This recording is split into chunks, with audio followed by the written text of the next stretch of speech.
உன்னை நான் காதலிக்கிறேன் அல்லது நான் காதலித்துக் கொண்டே இருப்பேன். இதுக்குதான் புலோபரி இலக்கியங்கள் என்று ஒரு சிம்பிளிசிட்டி சொல்லுவார். அது ஒரு பார்வை. ஆனால் காதல் இல்லாமல் இருக்க முடியாது என்று சொல்வதற்கும் இருக்கிறது. கலீல் கிப்ரானை நான் பிடித்திருக்கிறேன்.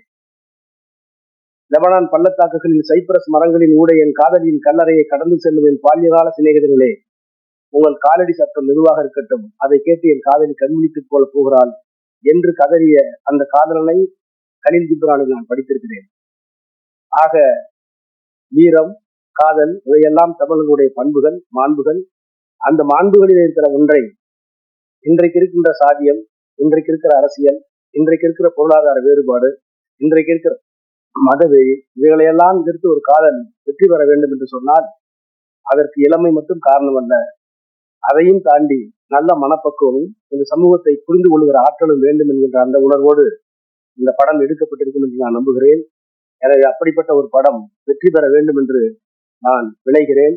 அதற்காக உழைத்த அத்தனை பொதுமக்களையும் பாராட்டி என்னுடைய வாழ்த்துக்களை தெரிவித்து இந்த திரைப்படம் வெற்றி பெற வேண்டும் என்று விடைபெறுகிறேன். நன்றி, வணக்கம்.